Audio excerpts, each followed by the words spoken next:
All right, welcome to the explainer. So we all know AI is getting unbelievably powerful, but it's also getting unbelievably expensive. What if there was a way to make AI think smarter, not harder? Well, today we're diving into a new framework that does exactly that. It teaches models to put their energy only where it's needed most. Let's get into it. I mean, you've seen the magic, right? We all have. The huge models behind tools like Llama and Gemini, they can do some truly stunning things. We're talking mind-blowing creativity, really solid reasoning, it's all there.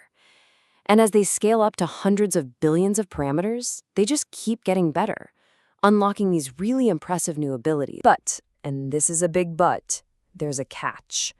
All that incredible power, it's not free. Not even close. To train and run these gigantic models, you need a staggering amount of computing power and memory. Seriously, the cost is so high that it's basically impossible for anyone without a massive data center to even play in this league. And that, right there, has become one of the biggest roadblocks in AI. So here's how we're going to break this all down today. First, we'll talk about the AI scaling dilemma. Then, this idea of working smarter, not bigger. After that, we'll get into the nitty-gritty of the Mo framework itself, see how it actually performs in the real world, and then wrap up with what this could all mean for the future of AI. Sound good? Let's go. Okay, first up, the AI scaling dilemma.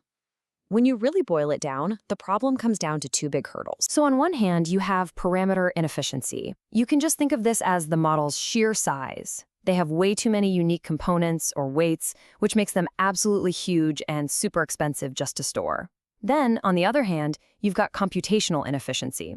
This is about the workload. These models, they use the same massive brute force effort for every single task, whether it's understanding a simple word like the or a complex philosophical concept. And here's the real kicker.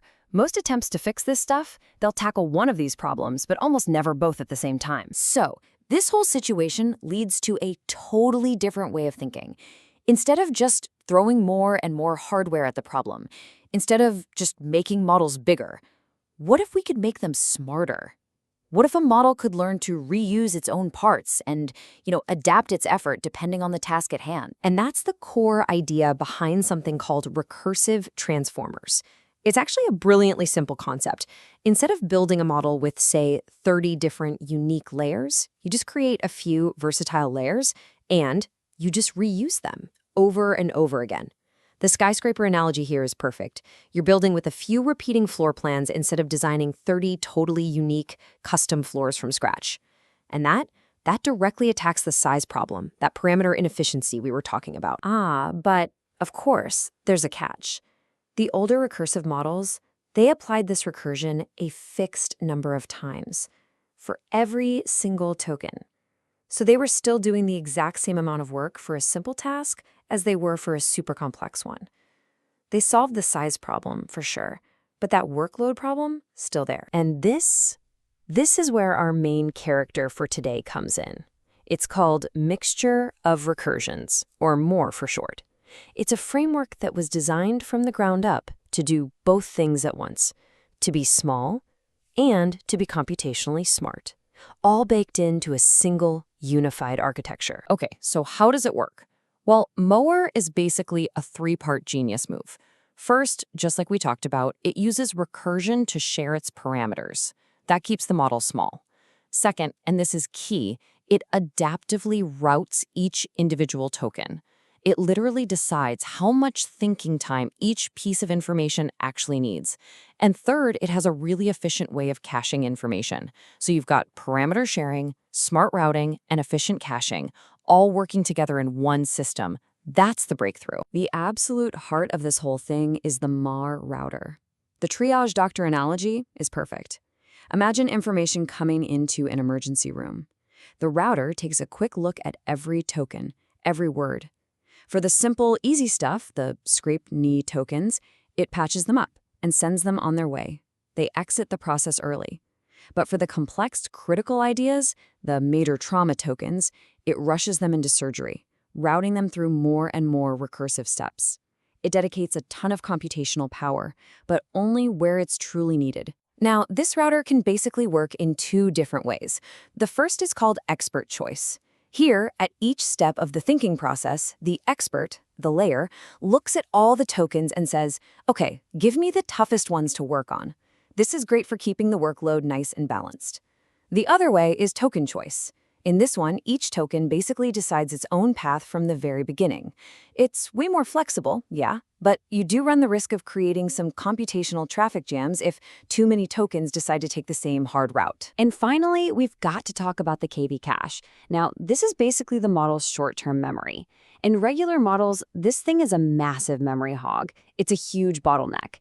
The analogy of the workbench is perfect. With standard models, it's like you have to lay out every single tool you own from your entire garage just to tighten one screw. With MOAR, it's much smarter. It's like only grabbing the specific screwdriver you need and keeping it right there on your workbench. It is just so much more efficient. Okay, so the theory is fantastic, right? The ideas are really compelling. But the billion-dollar question is, does it actually work? Well, the researchers didn't mess around. They put MAVAR head-to-head against standard vanilla transformers and the older recursive models. So let's look at the scoreboard. And honestly, the results are just wow. Take a look at this. The MOR model got better accuracy than a standard model that was nearly twice its size. Let that sink in for a second. It performed better with almost half the unique parts. How is that even possible? Well, because it was so much more efficient, it could train on more data using the same computational budget. It's the definition of doing more with less. And this efficiency isn't just some abstract number on a chart. In the real world, this translates to one thing: speed. When the model is actually doing its job, generating answers for you, that's called inference. More can be more than twice as fast as a standard model. That is a huge practical advantage. And check this out. This isn't just a fluke at one specific size. This advantage actually holds up as the models get bigger and bigger. When they scaled everything up, the MAR model continued to match and sometimes even beat standard models that had 3 times as many unique parameters.